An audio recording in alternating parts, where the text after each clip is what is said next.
வணக்கம். முக்கிய செய்திகள்.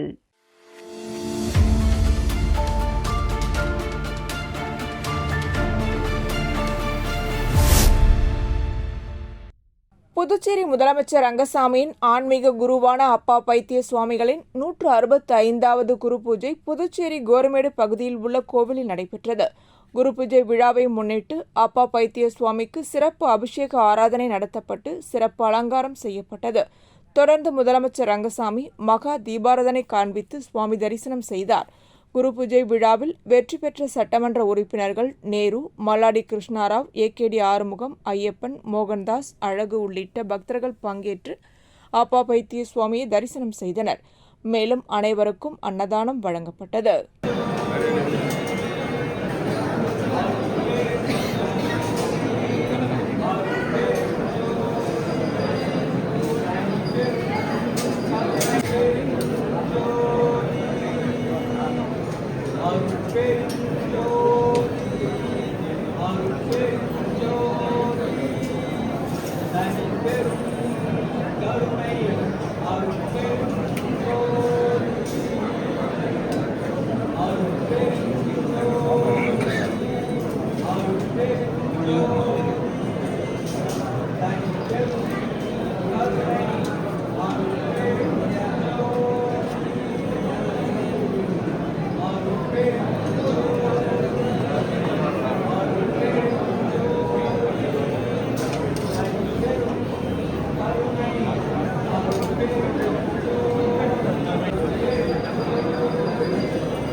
புதுச்சேரி கம்பன் கழகம் சார்பில் 59ஆம் ஆண்டு கம்பன் விழா கம்பன் கலையரங்கில் கடந்த 8ஆம் தேதி துவங்கியது.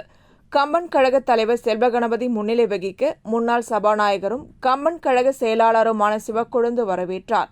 தேசிய மனித உரிமைகள் ஆணைய தலைவரும் உச்சநீதிமன்றத்தின் முன்னாள் நீதிபதியுமான ராமசுப்பிரமணியன் தலைமை தாங்கி பேசினார். கவர்னர் கைலாசநாதன் கலந்து கொண்டு கம்பன் விழாவை தொடங்கி வைத்தார். 3ஆம் நாளான நேற்று நிறைவு விழா நடைபெற்றது. இதில் நாகராஜன் தலைமை தாங்கினார். தாழ்ந்தோர் உயர்வர் என்ற தலைப்பில் நீதிபதி சுரேஷ்குமார் பேசினார்.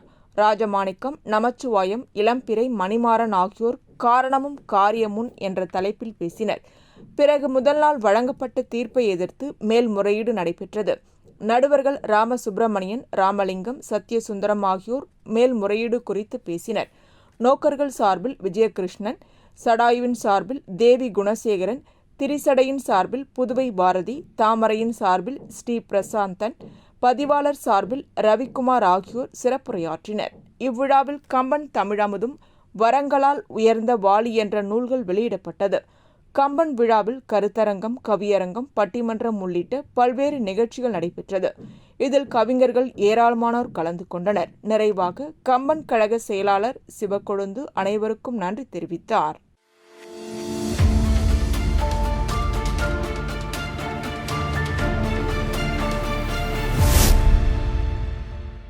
புதுச்சேரி அருமாத்துபுரத்தில் இயங்கி வரும் கிரவுண்ட் ஏரோ பைலட் அகாடமி சார்பில் விமானி பயிற்சி பெறுவதற்காக ஹங்கேரி நாட்டிற்கு செல்லும் 11 மாணவர்களுக்கு வழியனுப்பு விழா நடைபெற்றது. இத்திட்டத்தின் கீழ் தேர்வு செய்யப்பட்டுள்ள 11 மாணவர்களும் ஹங்கேரி நாட்டிற்கு சென்று அங்குள்ள சர்வதேச விமான பயிற்சி பள்ளியில் தீவிர பயிற்சி மேற்கொள்ள உள்ளனர். இதற்கான பயிற்சி காலம் சுமார் 12 மாதங்கள் இருக்கலாம். பயிற்சி முடிந்தவுடன் சர்வதேச அங்கீகாரம் பெற்ற விமான உரிமத்தை மாணவர்கள் பெறுவார்கள். பயிற்சி முடிந்த பின் மாணவர்கள் இந்தியாவிற்கு திரும்பி விமான நிலையங்களில் பணியில் சேரலாம் அல்லது ஐரோப்பிய நாடுகளிலேயே தங்களுக்கு கிடைக்கும் வேலைவாய்ப்புகளை பயன்படுத்திக் கொள்ளலாம். நிகழ்வில் முன்னாள் அமைச்சர் லட்சுமி நாராயணன் கலந்து கொண்டு மாணவர்களுக்கான பாஸ்போர்ட், விசா மற்றும் பயிற்சி தொடர்பான ஆவணங்களை வழங்கி அவர்களை வாழ்த்தி வழியனுப்பி வைத்தார். நிகழ்வின் போது அவர் பேசுகையில், புதுச்சேரி மாணவர்கள் இதுபோன்ற சர்வதேச தரத்திலான பயிற்சிகளை பெற்று உலக அளவில் விமான போக்குவரத்து துறையில் சாதிக்க வேண்டும் என்று தனது விருப்பத்தை தெரிவித்தார். இந்நிகழ்வில் அகாடமியின் நிர்வாகிகள், பயிற்சியாளர்கள் மற்றும் மாணவர்களின் பெற்றோர்கள் கலந்து கொண்டு மாணவர்களுக்கு வாழ்த்துக்களை தெரிவித்தனர்.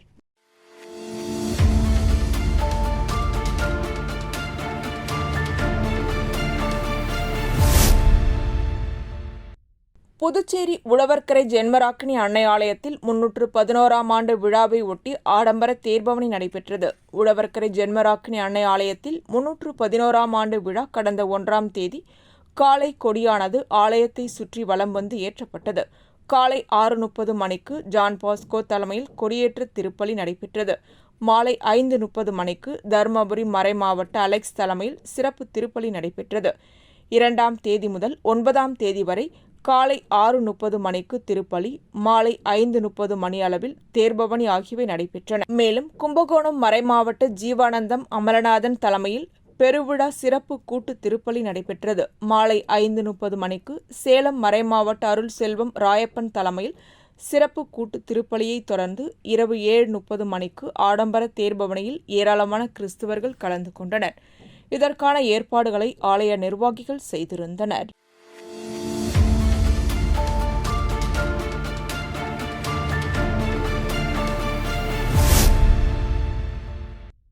புதுச்சேரி கலித்தீத்தால் குப்பம் பெருந்தலைவர் காமராஜர் அரசு கலைக்கல்லூரி வணிகவியல் துறை சார்பில் 2ஆம் ஆண்டு பட்டமளிப்பு விழா கல்லூரி வளாகத்தில் நடைபெற்றது.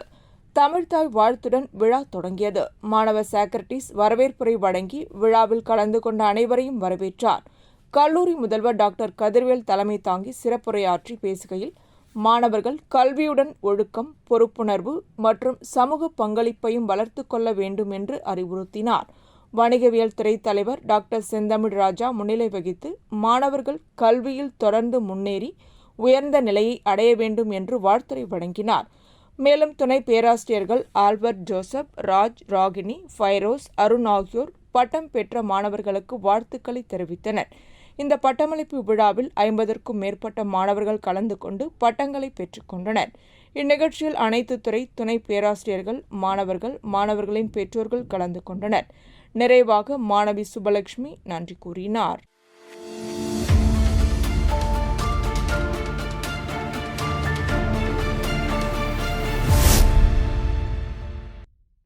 புதுச்சேரி லாஸ்பேட்டை அரசு குடியிருப்புகள் பராமரிப்பின்றி சமூக விரோதிகளின் கூடாரமாக மாறி வருவதாக அரசு ஊழியர்கள் மற்றும் பொதுமக்கள் வேதனை தெரிவித்து வருகின்றனர்.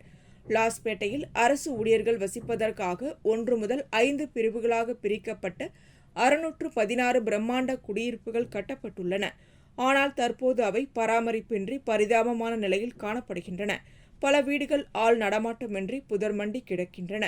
பகல் நேரங்களில் அமைதியாக தெரியும் இந்த குடியிருப்புகள் இரவு நேரங்களில் சமூக விரோதிகளின் தங்குமிடமாக மாறிவிடுவதாக அப்பகுதி மக்கள் குற்றம் சாட்டுகின்றனர். ஜன்னல் கம்பிகள் திருடப்படுவது, நள்ளிரவில் கும்பலாக அமர்ந்து மது அருந்துவது போன்ற சம்பவங்கள் தொடர்ந்து நடைபெற்று வருவதாக கூறப்படுகிறது. பொதுப்பணித்துறையின் அலட்சியத்தால் அரசு சொத்துக்கள் பாதுகாப்பின்றி சீரழிந்து வருவதாக குற்றம் சாட்டி எழுந்துள்ளது.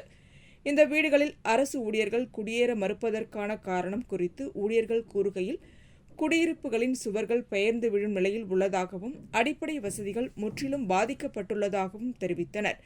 மேலும் ஊழியர்களின் சம்பளத்தில் பிடித்தம் செய்யப்படும் வீட்டு வாடகைப்படி அதிகமாக இருந்ததாலும் அதற்கேற்ற வசதிகள் எதுவும் இல்லாததால் அதிக வாடகை கொடுத்து ஏன் நரகத்தில் வாழ வேண்டும் என்ற மனநிலையிலேயே இருப்பதாக கூறப்படுகிறது. இதன் காரணமாக 2016ஆம் ஆண்டிற்கு பிறகு பல அரசு ஊழியர்கள் இந்த குடியிருப்புகளை காலி செய்து தனியார் வீடுகளுக்கு குடிபெயர்ந்துள்ளனர்.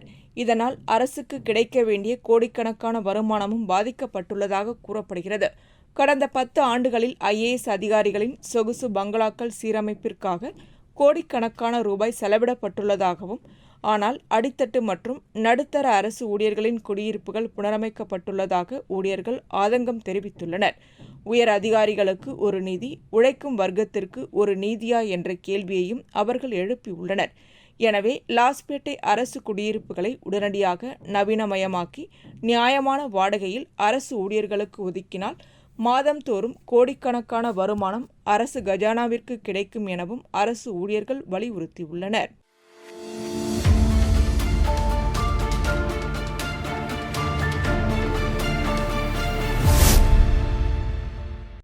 காரைக்கால் நிரவி திருப்பட்டினம் தொகுதிக்குட்பட்ட நிரவி பகுதியில் அமைந்துள்ள அற்புத குழந்தை இயேசு ஆலயத்தில் ஆண்டுதோறும் நடைபெறும் ஆண்டு திருவிழா இந்த ஆண்டு நடைபெற்று வருகிறது.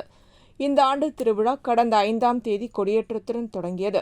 விழாவை முன்னிட்டு பங்கு தந்தையால் மந்திரிக்கப்பட்ட குழந்தை இயேசு உருவம் பொறிக்கப்பட்ட கொடி நிரவி பகுதியின் பல்வேறு வீதிகளில் தேவ மன்றாட்டுகளுடன் ஊர்வலமாக எடுத்து செல்லப்பட்ட பின்னர் ஆலயத்தில் கொடியேற்றம் நடைபெற்றது.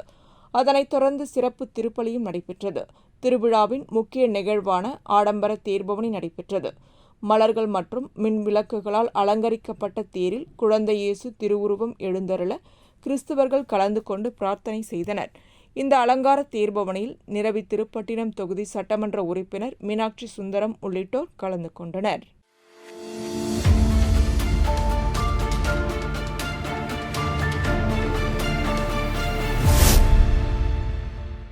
புதுச்சேரி காமராஜர் நகர் தொகுதிக்குட்பட்ட கருவடிக்குப்பம் பகுதியில் பாஜக பிரமுகர் உமாசங்கரின் 1ஆம் ஆண்டு நினைவு தினம் அனுசரிக்கப்பட்டது. இதனையொட்டி அவரது உருவப்படத்திற்கு மலர் தூவி மரியாதை செலுத்தப்பட்டது. தொடர்ந்து அப்பகுதியில் 2000க்கும் மேற்பட்ட பொதுமக்களுக்கு அன்னதானம் வழங்கி காமராஜர் நகர் தொகுதிக்கான லட்சிய ஜனநாயக கட்சி அலுவலகம் மற்றும் மக்கள் குறைதீர்ப்பு அலுவலகம் திறந்து வைக்கப்பட்டது. இந்நிகழ்ச்சி காமராஜர் நகர் தொகுதி சட்டமன்ற உறுப்பினரும் லட்சிய ஜனநாயக கட்சி தலைவருமான ஜோஸ் சார்லஸ் மார்டின் ஆலோசனையின் பேரில் நடைபெற்றது.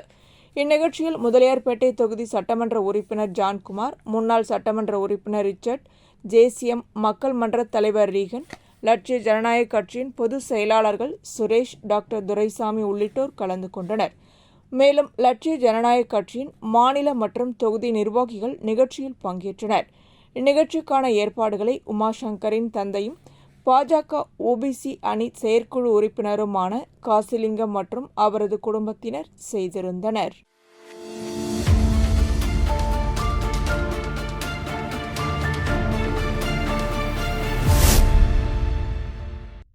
புதுச்சேரி தட்டாஞ்சாவடி பகுதியில் இலவம் பஞ்சு மரங்களிலிருந்து பஞ்சு காய்கள் வெடித்து காற்றில் பறப்பதால் பொதுமக்கள் கடும் சிரமத்திற்கு ஆளாகி வருகின்றனர். தட்டாஞ்சாவடி தொழிற்பேட்டை மற்றும் பேருந்து நிறுத்தம் ஆகிய பகுதியில் உள்ள இலவம் பஞ்சு மரங்களிலிருந்து காய்கள் முற்றிய நிலையில் காணப்படுகின்றன. அவை வெடித்து அதிலிருந்து வெளிவரும் பஞ்சுகள் காற்றில் பறந்து சுற்றுப்புற பகுதிகளில் பரவி வருகின்றன. இதனால் அப்பகுதியில் வசிக்கும் பொதுமக்கள், அருகில் உள்ள குடியிருப்புகளில் வாழும் மக்கள் மற்றும் வாகன ஓட்டிகள் மிகுந்த அவதிக்குள்ளாகி வருகின்றன. குறிப்பாக சாலைகளில் பஞ்சுகள் பரவுவதால் வாகன ஓட்டிகள் சிரமத்துடன் பயணம் செய்யும் நிலை ஏற்பட்டுள்ளது. இதேபோல் கம்பன் கலையரங்க வளாகத்தில் இருந்த இலவம் பஞ்சு மரங்களில் இருந்து பறந்த பஞ்சுகளை கடந்த 5ஆம் தேதி தீயணைப்புத் துறையினர் தண்ணீர் பீய்ச்சி அடித்து அகற்றினர். அதேபோன்று தட்டாஞ்சாவடி தொழிற்பேட்டை பேருந்து நிலையம் அருகில் காற்றில் பறந்து வரும் இலவம் பஞ்சுகளை முறையாக அகற்ற சம்பந்தப்பட்ட துறையினர் உடனடியாக நடவடிக்கை எடுக்க வேண்டும் என பொதுமக்கள் கோரிக்கை விடுத்துள்ளனர்.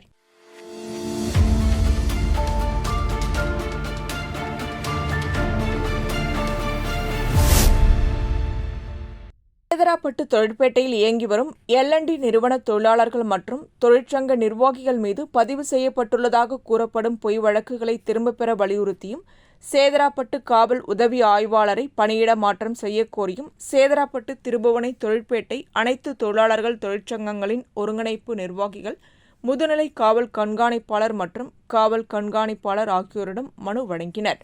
மனுவில் மே தினத்தன்று தங்களது வாழ்வுரிமைக்காக ஜனநாயக முறையில் போராட்டத்தில் ஈடுபட்ட தொழிலாளர்கள் மீது உரிய விசாரணையின்றி L&T நிர்வாகம் அளித்த புகாரின் அடிப்படையில் வழக்குகள் பதிவு செய்யப்பட்டுள்ளதாக குற்றம் சாட்டப்பட்டுள்ளது.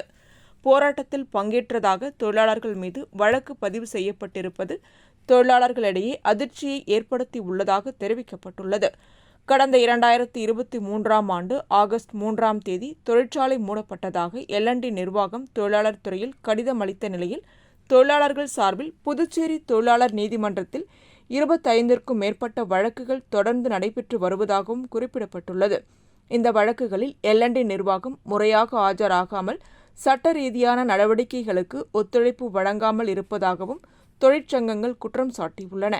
எனவே தொழிலாளர்கள் மீது பதிவு செய்யப்பட்ட வழக்குகளை திரும்பப் பெறவும் L&T நிர்வாகத்திற்கு ஆதரவாக செயல்படுவதாக குற்றம் சாட்டப்படும் சேதராப்பட்டு காவல் உதவி ஆய்வாளரை உடனடியாக பணியிட மாற்றம் செய்ய நடவடிக்கை எடுக்க வேண்டும் என மனுவில் வலியுறுத்தப்பட்டுள்ளது.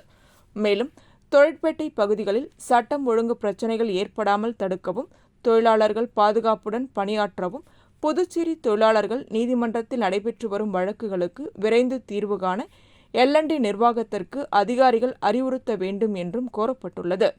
இந்நிகழ்வில் சேதராப்பட்டு திருபுவனை தொழிற்பேட்டை தொழிலாளர்கள் தொழிற்சங்கங்களின் ஒருங்கிணைப்பு நிர்வாகிகள் மற்றும் தொழிலாளர்கள் பிரதிநிதிகள் கலந்து கொண்டனர். இத்துடன் செய்திகள் நிறைவடைகின்றன. வணக்கம்.